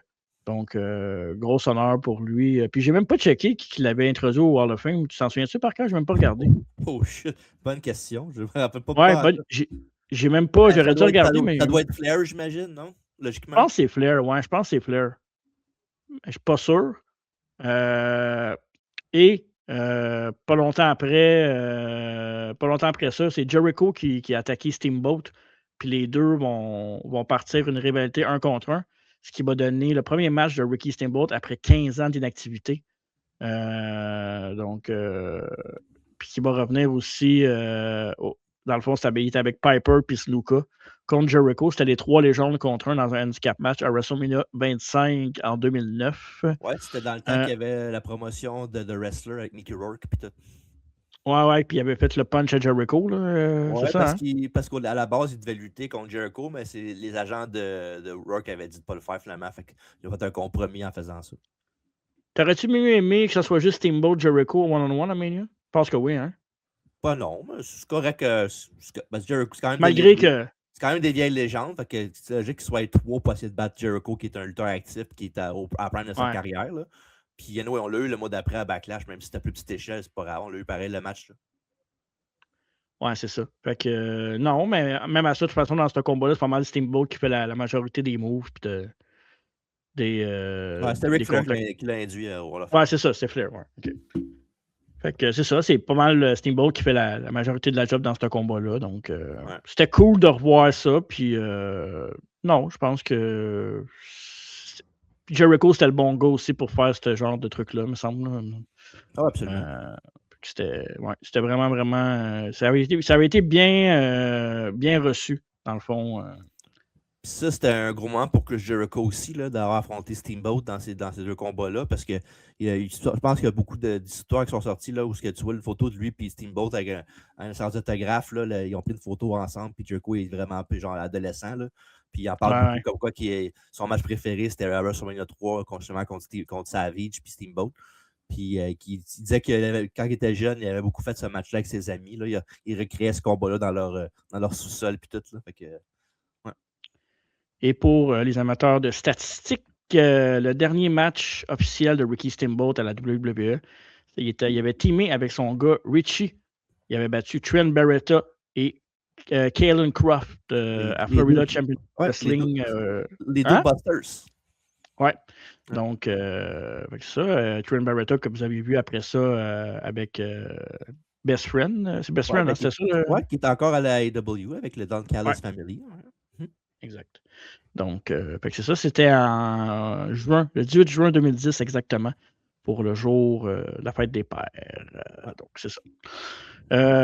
Et après ça, en 2010, il était retourné quelques semaines plus tard, 2 semaines plus tard, il y avait le DBD qui était arrivé de Dragon Steamboat, attaqué par une de tes factions préférées, mon cher TJ. Ouais, Nexus l'avait attaqué, puis il s'était blessé dans ce segment-là. Je ne sais pas si c'est nécessairement à cause du Nexus, là, mais il avait mangé un bump, puis il a fait un petit mini ACV, me semble, aussi à cause de ça. Puis il avait été, avait été amené à l'hôpital, puis l'épaule puis le cou. Bon, évidemment, il a survécu parce qu'il est encore là aujourd'hui, mais c'était quand même scary à l'époque qu'il aurait pu mourir à cause d'un segment de lutte. C'est comme fucked up quand tu y penses. Là. Il a été 3 semaines à l'hôpital, puis dans le fond, il y avait comme du sang qui s'était dans son cerveau. Là, c'est un caillot de sang, me semble. Un caillot de sang, ouais, c'est ça. Ouais. Puis, je me souviens bien, quand il s'est fait beatdown par le Nexus, il y avait genre Michael Hayes et Arn Anderson dans le ring aussi avec eux autres. Là. Affaire de même. Là. Il avait été aussi un des NXT trainers en 2013, je pense. Ça fait sens, jusqu'à temps que, dans le fond, il release Richie Steamboat. Puis après ça, il était comme plus un ambassadeur, si on veut, pour la compagnie. Puis il a été releasé en 2014 pour ça. Il était aussi revenu une autre apparence avec Shawn Michael Angle Sting, entre autres, pour le segment pour célébrer le 70e anniversaire de Ric Flair. Où est-ce que Ric Flair s'avait fait attaquer par Batista, c'était comme le match qui allait. Quand Batista dit Give me what I want avec Triple H pour leur. C'est ça votre héros, hein? Dans le coin de WrestleMania 35, évidemment qu'on était là. Et il a fait aussi quelques apparitions à la AEW en 2002, entre autres, comme Special Timekeeper dans un match avec Bryan Danielson et Daniel Garcia à Dynamite en 2022. J'ai dit 2002, mais c'est 2022. Oui, il a fait une couple d'apparitions aussi. Je pense qu'il était récemment avec FTR aussi, qu'il avait attaqué, ou je ne sais pas trop. Puis aussi, en fait, c'est un match qu'il y avait. OK, ça se peut, ouais. Puis la rivalité... vas-y. Non, toi, vas-y. C'était un match, c'était lui puis FTR contre Nick Aldis, Jay Lethal puis Brock Anderson. Le gars de Anderson. Ouais, ça, c'était un house show, c'est pas AEW, par exemple. C'est un show de... Non, c'est un... c'est le vrai dernier match de Steamboat, là. En 2010, ouais, c'est ça. Ouais. Le vrai.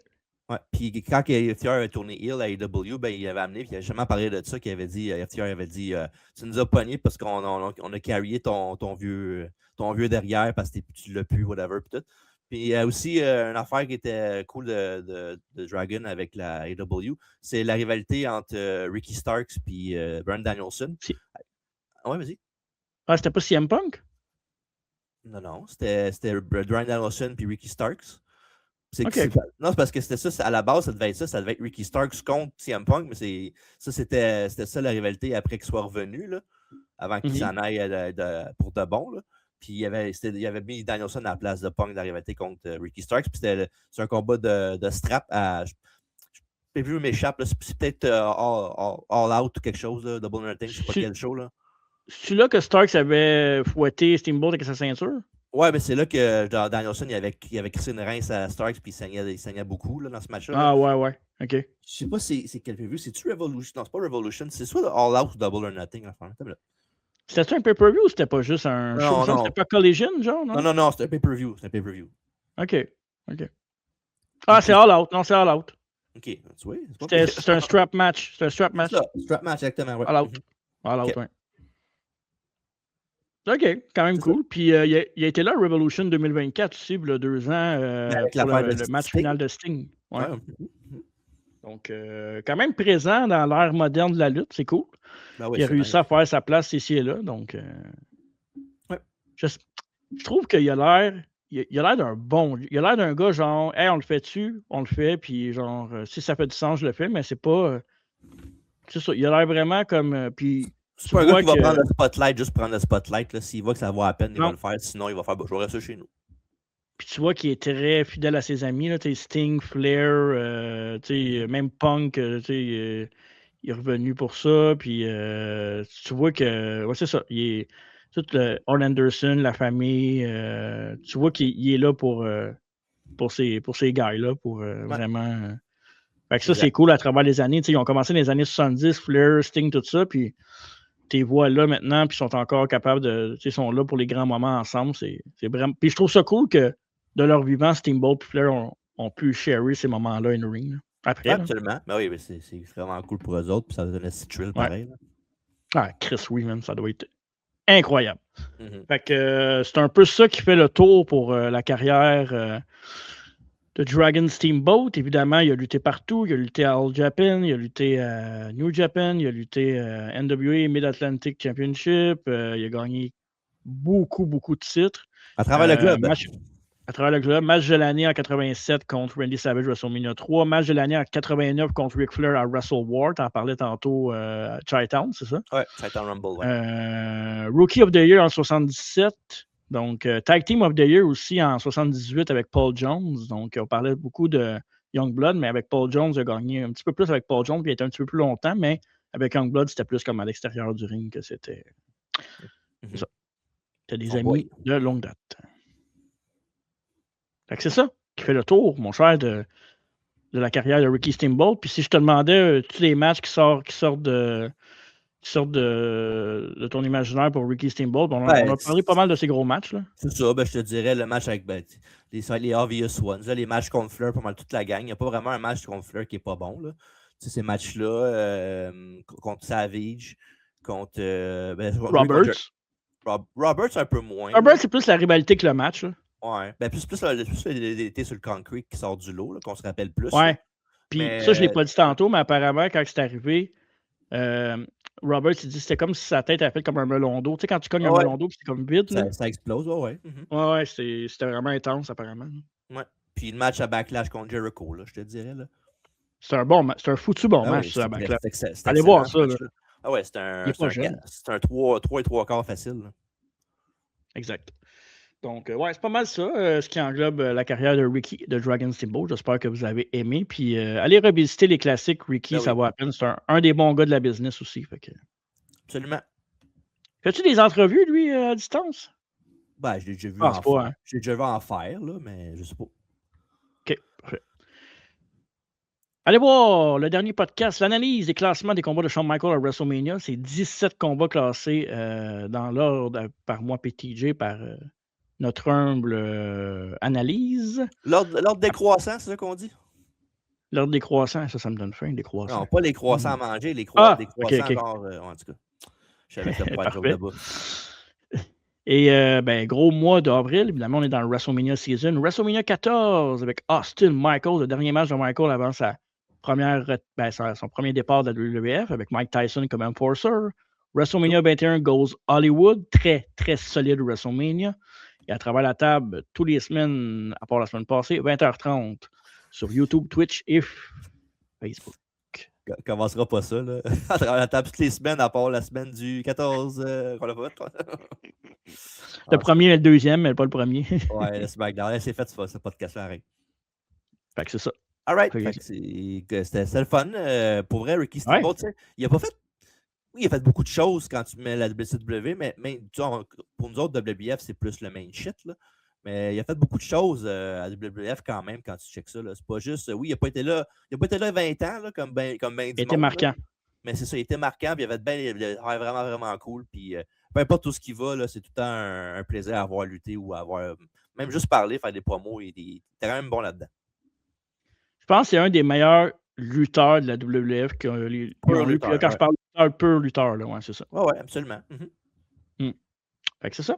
Ricky the Dragon Steamboat est maintenant dans le rétroviseur. Oh, tu avais sorti ton. Son beau Hasbro. Ouais, fait que c'est ça. Sauf que le mien, il n'y a pas le reste en arrière. C'est plus gros d'habitude. En tout cas, peu importe. Fait que c'est ça. On a-tu un spoiler pour savoir c'est qui notre prochaine bio, sais-tu? Non, le bio du mois d'après, au mois de mai, on n'a pas parlé de rien encore. Bon, mais il n'y en a plus, c'est terminé, il n'y a plus de bio.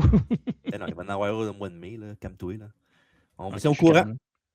Parfait. Ok, TJ, merci beaucoup. T'as pris ton Prozac, je pense. Pourquoi? Ben, t'as l'air calme. T'as l'air zen. Oui, puis non.